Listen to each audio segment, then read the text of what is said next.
The first time my phone went dead, I was halfway up a ladder with a wrench in my mouth and an HOA violation notice taped to my chest like a warning label. By the time I climbed back down, 3 bars of service had vanished, my voicemail was full of threats, and the neighborhood Facebook group was already calling me a terrorist. All because of an antenna, a perfectly legal antenna, and a woman who thought gravity answered to her clipboard. I live at the edge of the subdivision, where the manicured lawns stop pretending they aren't afraid of dirt, and the cell signal has always been a little fragile. When I bought the place, I knew reception was bad. Calls dropped, texts stalled, data crawled like it was tired. So I did what any reasonable person would do. I installed a small signal booster with a slim antenna mounted on a pole behind my garage. It wasn't flashy. It wasn't loud. It didn't glow or hum or point lasers at the sky. It just stood there quietly doing its job. For 6 months, nobody noticed. Not the HOA. Not my neighbors. Not even the woman who would later claim she noticed everything. Her name was Linda. Everyone called her Linda. Nobody ever added a last name, like she was a hurricane or a disease that didn't need clarification. She ran the HOA with the confidence of someone who had never been told no and the curiosity of someone who believed every rule applied to everyone else first. The letter arrived on a Tuesday morning, slipped into my mailbox like a parking ticket. HOA notice of noncompliance. Antenna height violation. Immediate correction required. I laughed when I read it. Actually laughed. Out loud. The antenna wasn't visible from the street. It didn't exceed any county or FCC limit. I'd checked. Twice. I tossed the letter on the counter and went to work. That was my first mistake. The second letter came 3 days later. This one was laminated. I found Linda in my driveway that evening, standing too close to my garage, holding a clipboard like it was a weapon. She smiled the way people smile when they're about to enjoy something unpleasant. "That needs to come down," she said, pointing at the antenna without looking at me. I asked what she was talking about. She sighed like I'd disappointed her personally. "The antenna. It exceeds HOA height restrictions." I told her there were no HOA height restrictions for antennas. I told her federal law protected them. I told her I had permits. She flipped a page on her clipboard and said, "The HOA voted." That was the moment I realized this wasn't about rules. It was about power. I asked when the vote happened. She said last night. I asked who voted. She said the board. I asked if I could see the minutes. She said they weren't finalized. She leaned closer and lowered her voice. "You have 48 hours. Then she left, heels clicking, clipboard tucked under her arm like a trophy. I should have fought it immediately. Filed paperwork. Made calls. Instead, I decided to wait. I figured reason would eventually win. After all, nobody else had complained. Nobody else even cared. The third letter came the next morning. Final notice. That afternoon, my phone lost service completely. No bars. No emergency calls. No data. Nothing. I walked around the house holding it up like a divining rod. Dead everywhere. Even outside. I reset it. Restarted it. Swapped SIM cards. Nothing. I drove 2 blocks down the road and suddenly my phone exploded with missed calls and texts. Neighbors asking if I knew what was going on. My boss asking why I'd vanished. My mother asking if I was alive. Back home, silence again. That's when the Facebook post started. "Does anyone else have 0 signal today? My internet is fine but my phone is useless. I missed a medical call because of this. Someone needs to fix this now." Linda replied to every comment with the same sentence. "The HOA is aware of an unauthorized structure interfering with community services." Interfering. I walked outside and stared at my antenna. It hadn't moved. It hadn't grown. It hadn't changed. But somehow, overnight, the entire neighborhood's cell service had collapsed. That night, there was a knock at my door. 3 neighbors stood on my porch, phones in their hands like broken tools. They weren't angry yet. Just confused. They asked if I'd done something with my antenna. I told them no. I told them I hadn't touched it. I told them it couldn't affect anyone else. They believed me. Mostly. An hour later, Linda showed up with 2 board members and a measuring tape. She didn't knock. She announced herself. "The HOA is exercising emergency authority," she said, stepping onto my lawn without waiting for permission. I told her to leave. She measured anyway. She declared the antenna non-compliant. She informed me the HOA would pursue enforcement actions. I asked her if she'd noticed the neighborhood had no cell service. She smiled. Yes. I asked if she'd done something. She tilted her head. We upgraded. That word stuck with me. Upgraded. I watched as she walked away, confident, calm, certain she'd won something. Later that night, I climbed the ladder again. Not to remove the antenna. To inspect it. Everything was intact. Nothing had been tampered with. But in the distance, near the clubhouse, I noticed something new. A temporary structure. A pole. Taller than mine. Wrapped in cables. Pointed directly at the sky. I didn't understand it yet.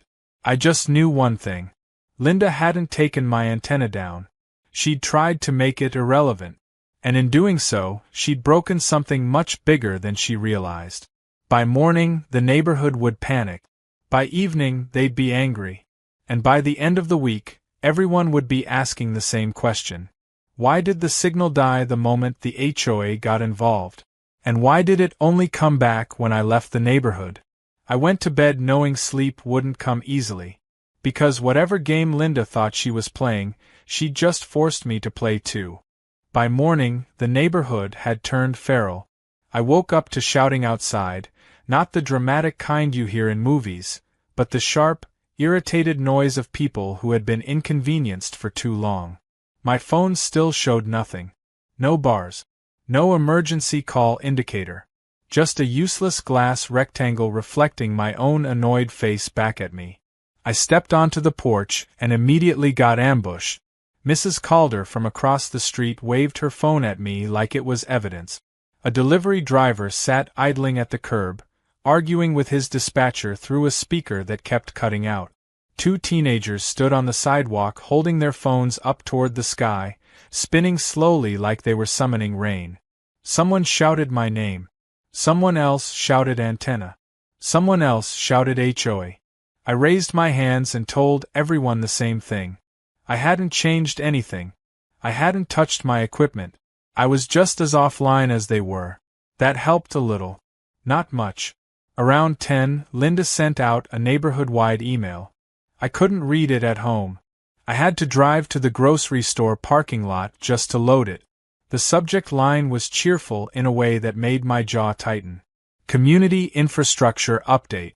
She wrote that the HOA had installed a temporary signal management device to improve neighborhood aesthetics and safety. She assured everyone that service interruptions were normal during upgrades. She added that unauthorized antennas could cause interference and liability issues. She didn't name me. She didn't have to. By noon, people stopped asking questions and started forming opinions.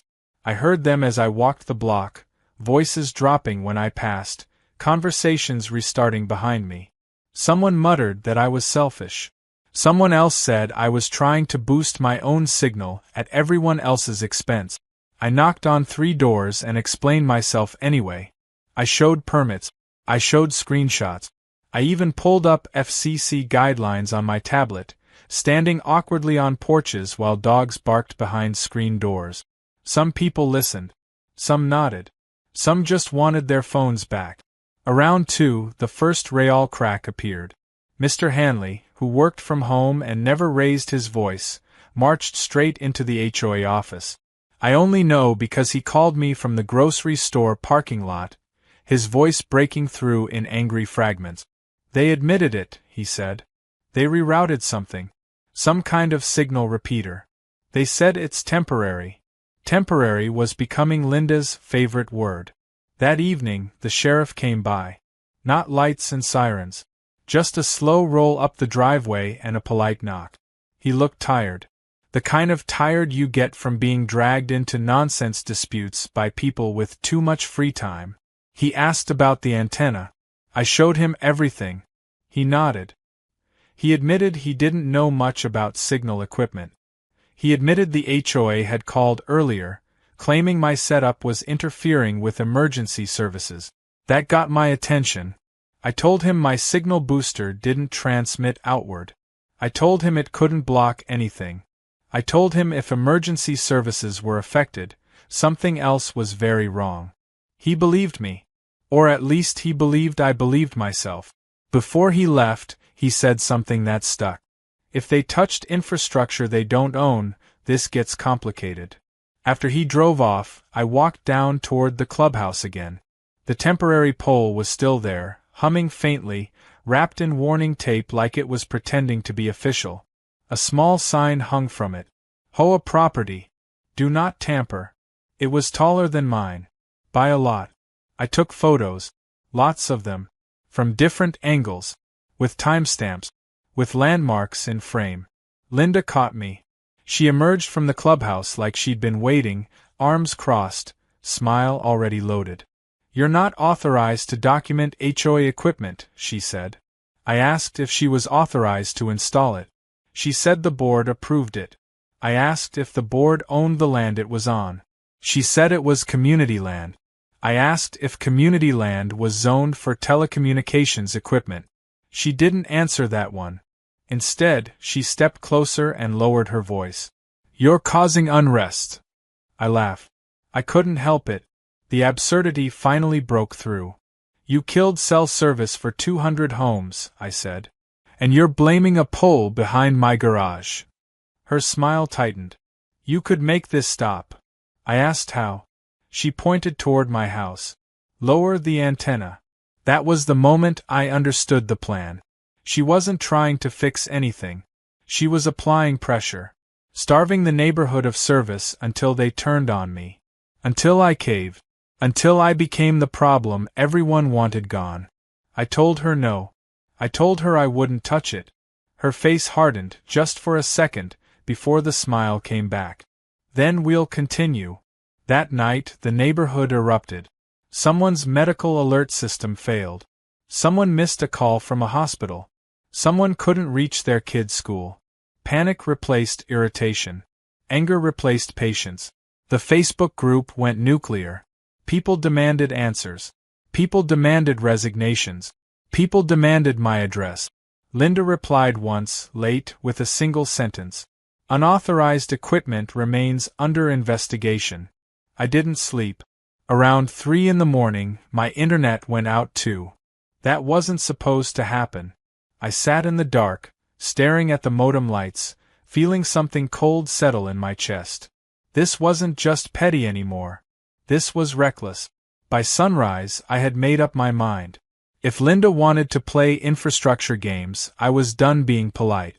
Because somewhere between cutting off cell service and risking emergency access, she'd crossed a line that couldn't be smoothed over with laminated notices and smiley emails. And I was about to make sure everyone knew it. By the third day without reliable service, people stopped pretending this was an inconvenience and started treating it like a crisis. I woke up to a printed notice taped to my front door. Not slipped into the mailbox. Not emailed. Physically taped, crooked, aggressive, flapping in the morning breeze like it wanted attention. HOA enforcement action pending. Failure to comply may result in fines, liens, or removal at owner's expense. I peeled it off slowly, careful not to tear it, because at this point I was collecting everything. Every letter. Every timestamp. Every threat dressed up as policy. I drove out of the neighborhood again just to make calls. I felt ridiculous doing it, like I'd gone back 20 years in time. I called the county zoning office first, then the planning department, then, finally, the FCC regional office. I didn't expect much. I expected voicemail. I expected bureaucracy. What I didn't expect was silence on the other end of the line when I explained what the HOA had done. The woman finally asked me to repeat myself. You're saying they installed a transmitting structure without permits, she said carefully, and it coincided with a loss of service for the surrounding area. Yes, I said. And they're blaming my antenna. Another pause. Can you email photos? She asked. I sent everything. The pole. The cables. The sign. The height comparison. The timestamps. I even included screenshots of Linda's emails and posts. She didn't promise anything. She didn't need to. Her tone changed, and that was enough. When I got back home, there were cones in my driveway. Bright orange. Lined up like a petty barricade. A handwritten sign zip-tied to one of them read, HOA access only. That snapped something. I moved the cones. I didn't throw them. I didn't smash them. I stacked them neatly on the curb and parked my truck where it belonged. 10 minutes later, Linda showed up. She didn't bring the clipboard this time. She brought 2 contractors and a tow truck. She announced that my vehicle was obstructing HOA operations. I told her to call the sheriff. She already had. This time, the sheriff wasn't patient. He listened to her. He listened to me. He looked at the cones. He looked at the driveway. He looked at the so-called HOA access sign. Then he asked her to show him the easement. She couldn't. She tried to redirect. She talked about community safety, about emergency services, about cooperation. He cut her off. This is private property, he said. You don't get to block driveways. Her face tightened. Again, just for a moment. The tow truck left. The contractors left. Linda stayed just long enough to tell me this wasn't over. By afternoon, the neighborhood split cleanly in 2. One side blamed me. The other blamed the HOA. Lawn conversations turned heated. People stopped waving. Someone spray-painted fixed the signal on the clubhouse wall. I didn't touch the antenna. Instead, I did something else. I turned it off. Just mine. Completely. Powered down. Disconnected. Within minutes, my phone was still dead. Everyone else's was still dead too. That was the proof I needed. I recorded it. Video. Timestamp. Me unplugging everything. Walking around the house. Walking down the street. No signal anywhere. Then I drove 2 blocks out. Signal instantly returned. I posted the video. Not on the HOA page. On the community forum Linda didn't control. The one people only used when they were already angry. The comments exploded. That evening, a fire truck rolled into the neighborhood. Not for a fire. For a failed emergency call. That changed everything. Firefighters stood in the street, radios crackling, frustrated. Neighbors crowded around them, voices overlapping. Someone shouted that this never happened before. Someone else shouted that the HOA did this. Linda arrived late. She tried to speak. Nobody listened. One firefighter asked a simple question. Who installed new equipment? All eyes turned to her. She said it was temporary. She said it was approved. She said it was necessary. He asked who approved it. She said the board. He asked if the board coordinated with emergency services. She didn't answer. That night, the temporary pole went dark. Power cut. No announcement. No explanation. Just silence. Cell service crept back slowly, unevenly, like it was afraid to return too fast. By morning, it was mostly back. Linda sent an email calling it a successful test phase. Nobody believed her anymore. The county inspector showed up that afternoon. Then another one. Then someone in a suit who didn't introduce himself and didn't smile. They measured. They photographed. They asked for permits. Linda hovered, nodding too much, talking too fast. I watched from my porch as the temporary structure was tagged with a bright red notice. Do not operate. The suit glanced at my antenna. He asked how long it had been there. I told him. He nodded. He said nothing else. By evening, Linda's authority felt thinner. People questioned her openly.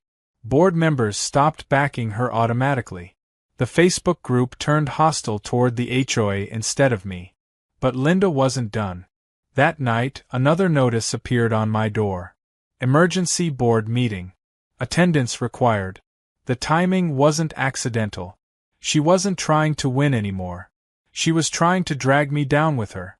And as I stood there holding that paper, looking at the fading red tag on the clubhouse pole in the distance, I realized something important. She'd gone all in. Which meant when this collapsed, it wouldn't collapse quietly. It would take her with it. The emergency board meeting was scheduled for 7 p.m., which meant Linda had all day to poison the well. By noon, the neighborhood was buzzing again, not with panic this time, but with rumor. People whispered in driveways. Groups formed and dissolved on sidewalk. Every few minutes someone glanced toward my house, then toward the clubhouse, like they were watching two weather systems move closer together. I didn't go into hiding. I didn't rehearse a speech. I spent the morning printing things. Emails, photos, screenshot, county codes, FCC guidance, fire department incident logs. I stacked everything neatly, punched holes, slid it into a plain binder. No labels. No drama. Just paper. At 6:45, I walked to the clubhouse. The room was already full. Every chair was taken. People leaned against the walls. A few stood in the doorway. Linda sat at the front table, flanked by two board members who looked like they'd aged a decade in 3 days. A printed agenda sat in front of her, thick, formal, unnecessary. She started on time. She talked about safety. She talked about visual harmony. She talked about community standards. She talked about how stressful the last few days had been for everyone, especially the board. Then she talked about me. She never said my name. She didn't have to. She gestured toward the back of the room. She described an uncooperative homeowner. She described unauthorized equipment. She described interference risk. People murmured. Not agreement. Not exactly anger either. Something heavier. When she finished, she asked if I had anything to say.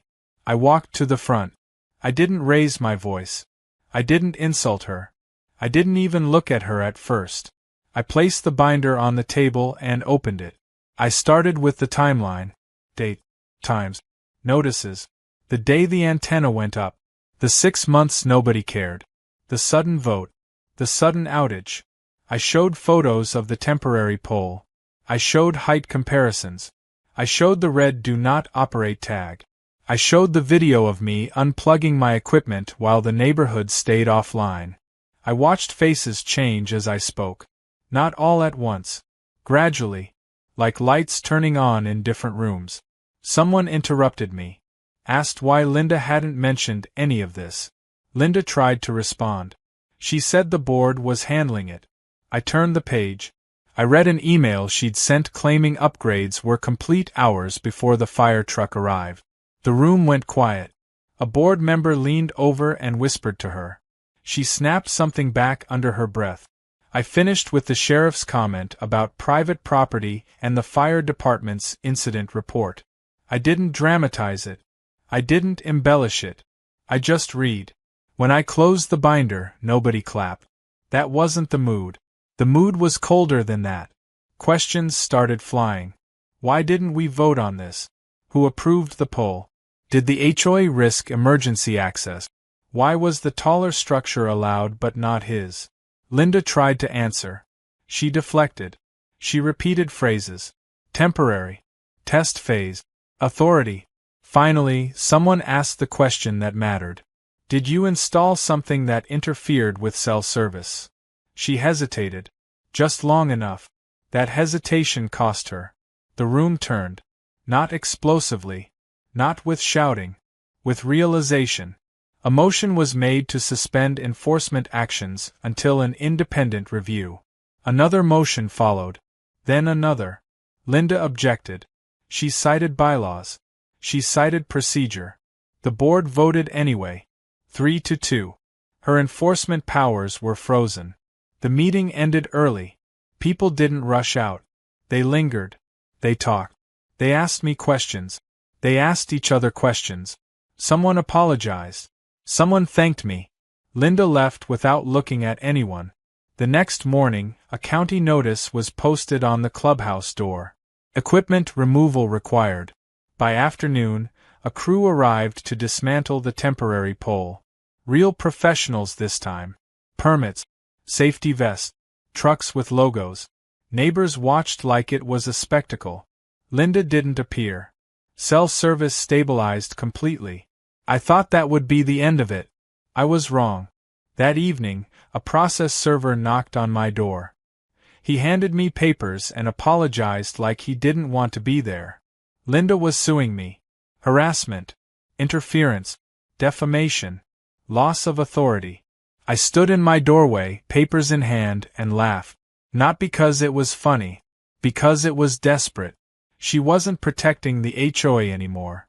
She was protecting herself. And in doing so, she just dragged this into a place where laminated notices and emergency meetings didn't matter at all. Court doesn't care about clipboards. Court cares about fact. And for the first time since this started, I felt calm. Because I had those. The lawsuit turned everything upside down. For Linda, it was a last stand. For the neighborhood, it was a spectacle.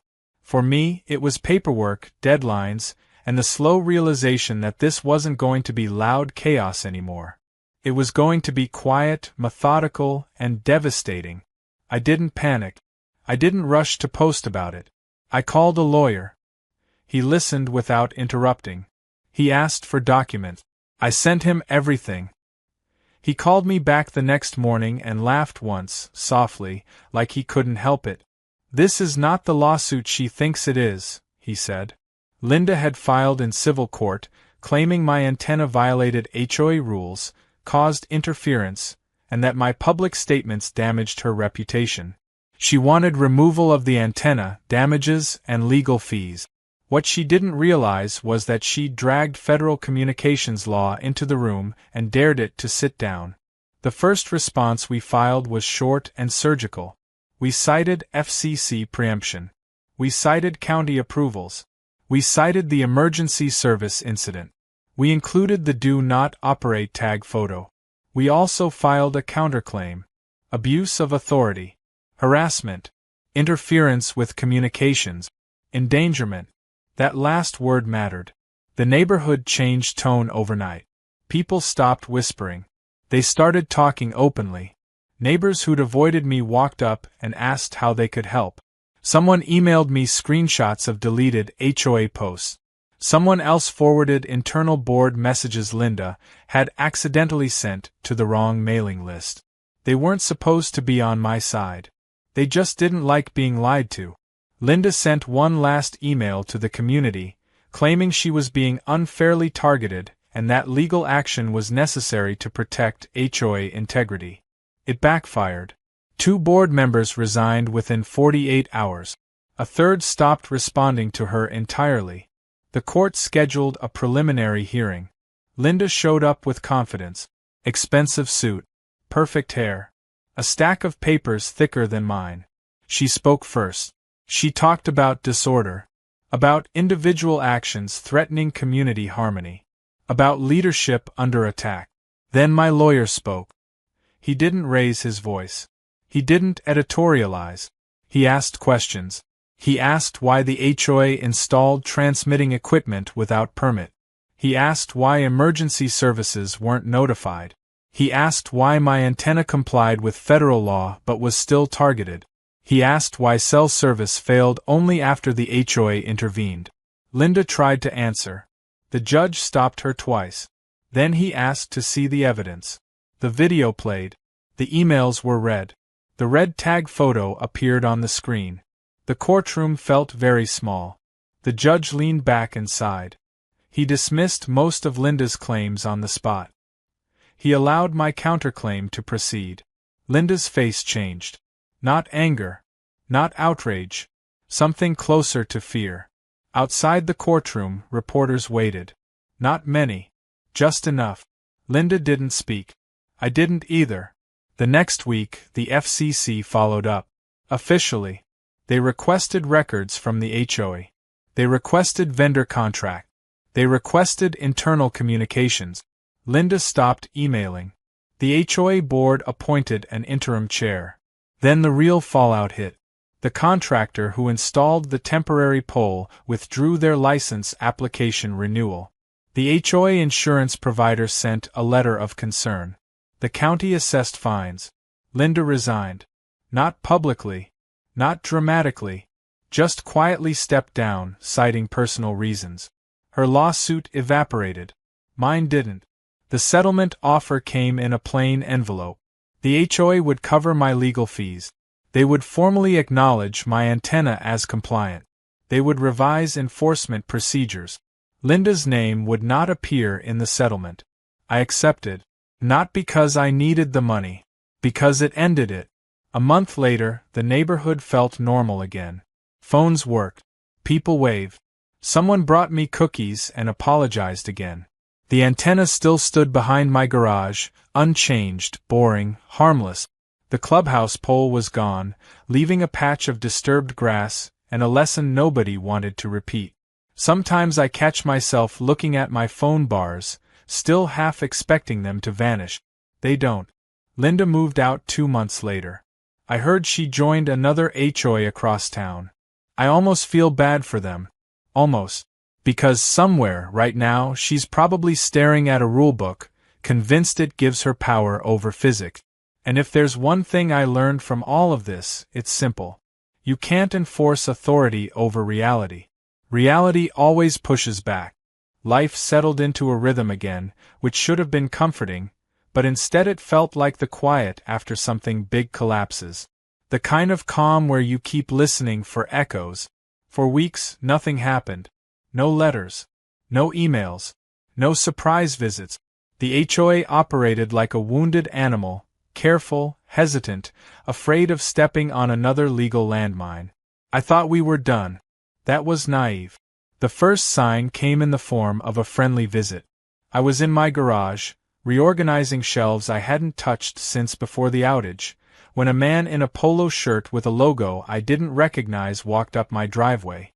He smiled too easily. Introduced himself as a consultant. Said he was conducting a community compliance review at the request of the HOA. Interim HOA, he emphasized. As if that made it cleaner. He asked about the antenna. I asked if he had paperwork. He hesitated, then said he was just gathering information. I told him to leave. He did, but not before glancing up at the antenna like it personally offended him. That evening, an email went out from the interim board. A survey. Completely voluntary, they said. About visual clutter. About neighborhood harmony. About perceived technological overreach. Perceived. People forwarded it to me with sarcastic comment. Someone added a meme of a tin-foil hat. Someone else replied all and asked if trees counted as visual clutter too. The interim chair sent a follow-up apology. Then the second sign appeared. A proposal. The HOA wanted to amend the bylaws. Not about antennas specifically. That would have been too obvious. Instead, they framed it as uniform exterior structures. Height consistency. Visual balance. Buried on page 9 was a clause that would have effectively forced me to lower the antenna without ever mentioning it. This time, they didn't come at me directly. They came at the rules. I attended the meeting. So did half the neighborhood. The interim chair presented the proposal carefully, nervously. He talked about moving forward. About learning lessons. About restoring trust. Then the questions started. Someone asked why this hadn't been proposed before. Someone else asked if this was about me. He denied it. Someone read the clause out loud. The room shifted. People weren't angry this time. They were tired. Tired of being manipulated. Tired of feeling like something was always happening behind the scenes. A vote was called. The proposal failed. Decisively. I thought that would finally be the end. Then I noticed the signal flicker. Just once. Late at night. A brief drop. A stutter. Then normal again. The next night it happened again. Short. Subtle. Enough to make you doubt yourself. I checked my equipment. Nothing wrong. I checked community posts. A few people mentioned dropped calls. Nothing dramatic. Then a neighbor knocked on my door. He worked in IT. He said something weird was happening with signal routing. Not a full outage. Something else. Something deliberate. We compared note. The pattern pointed back toward the clubhouse. I drove by late that night. No temporary pole this time. No obvious structure. Just a parked van. Unmarked. Engine off. A cable running inside. I took photos. The next morning, the van was gone. I sent the photos to my lawyer. He sent them to someone else. By afternoon, 2 officials arrived. 1 county. 1 federal. They didn't knock. They walked straight to the clubhouse and demanded access. The interim chair looked like he might faint. Turns out Linda hadn't been the only one with ideas. A former board member, loyal to her, had tried to quietly test signal shaping equipment without authorization. Not enough to trigger alarms. Just enough to remind people who held power. He'd used HOA funds. He'd signed contracts without approval. He'd assumed nobody would notice. They noticed. The investigation spread. Emails surfaced. Messages. Plans. The interim board dissolved itself. A special election was scheduled. The former board member resigned before he could be removed. Charges were discussed. Quietly. That night, my phone stayed solid. No flickers. No drops.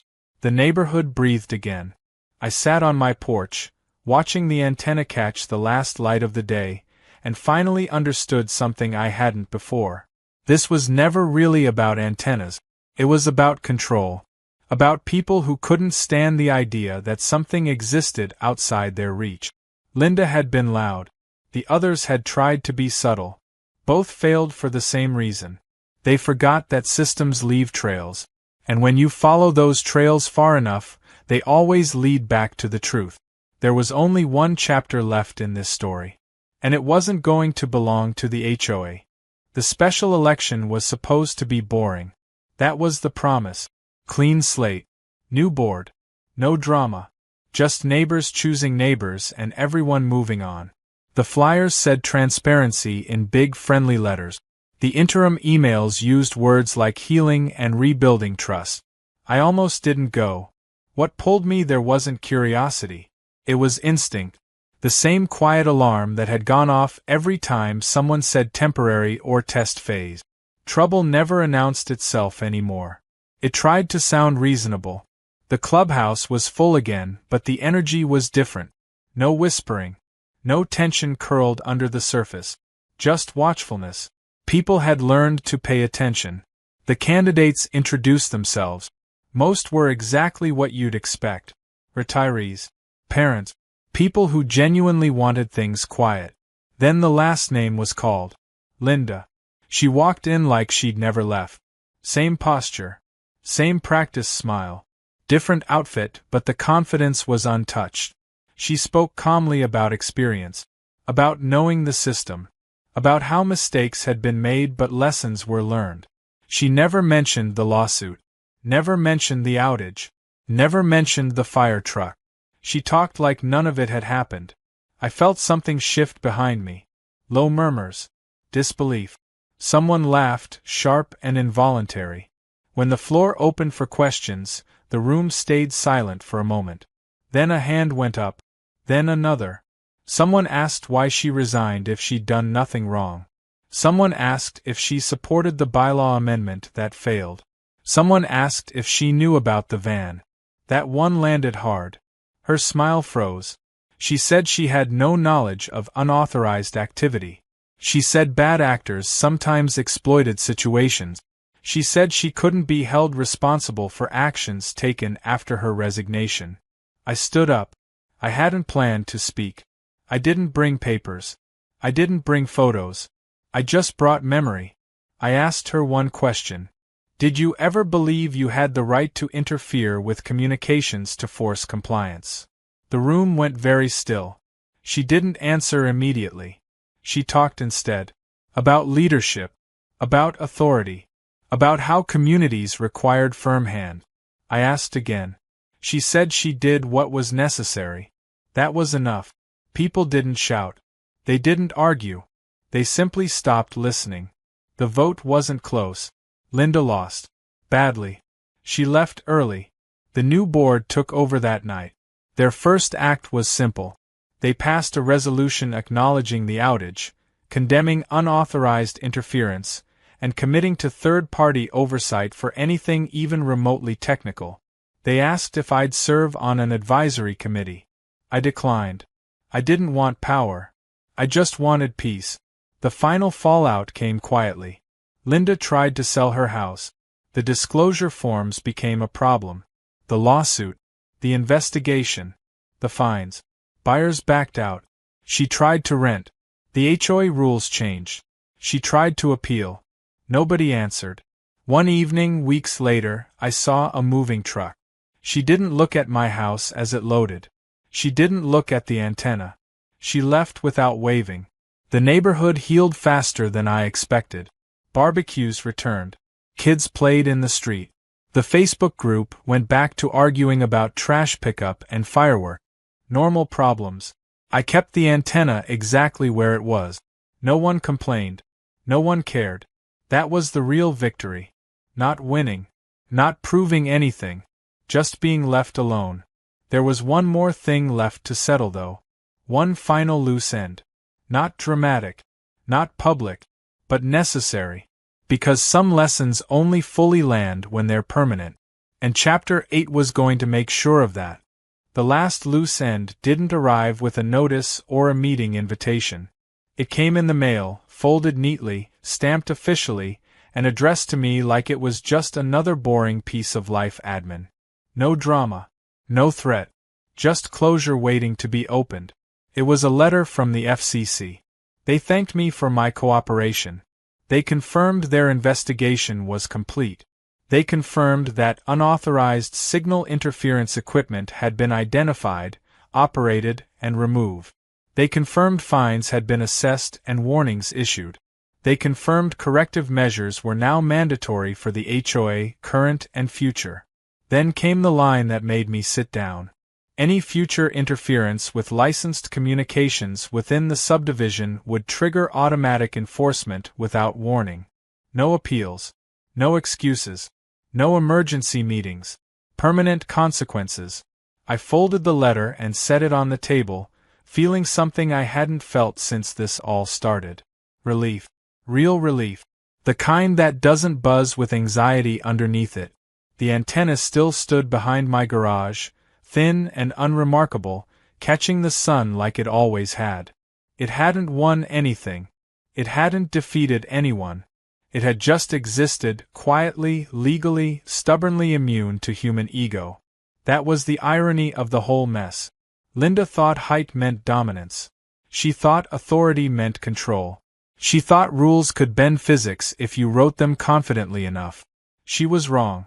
A month later, the HOA mailed out revised bylaws. Clear language. External review requirements. A whole section explicitly forbidding interference with utilities and communications. It was boring. Dry. Exactly how it should have been from the beginning. My name wasn't mentioned once. I liked that. Life returned to normal in small ways. I stopped checking my phone bars obsessively. I stopped archiving every email. I stopped flinching when someone walked up my driveway. Sometimes neighbors would joke about the outage like it was a legend now. Remember when nobody could call anyone? Remember when the fire truck showed up? Remember the pole? They laugh. I laughed too. But there was always a line they didn't cross. Nobody joked about trying it again. Linda's house sold eventually. At a loss. The disclosure followed her like a shadow. I heard she tried to explain it away to buyers. Misunderstanding. Overreaction. Political nonsense. Reality didn't care. The day the moving truck finally left for good, I was in my yard, tightening a loose bolt on the antenna mount. She walked past once, boxes stacked high in the truck behind her. She glanced at the antenna, just briefly, like she wanted to argue with it one last time. She didn't. She got in her car and drove away. That was the real ending. Not court. Not votes. Not fines. Silence. Weeks later, a new neighbor moved in. He asked about the antenna casually, like it was any other object. I explained what it did. He nodded and said it made sense. No drama. No clipboard. No measuring tape. just acceptance. Sometimes at night, when the house is quiet and my phone hums with full signal, I think about how close it came to going very wrong. How easily someone's ego could have cost someone else their safety. How fragile systems become when people forget they exist to serve, not to dominate. Then I stop thinking about it. Because that's the point. The antenna stays. The signal stays. The power stays where it belongs. Not with an HOA. Not with a board. Not with a woman who thought she could regulate the sky. But with reality itself, steady and indifferent, quietly reminding everyone that you can't find your way out of physics, and you definitely can't bully infrastructure into obedience. And if you ever try, it won't be the antenna that brings you down. It'll be everything you forgot was watching.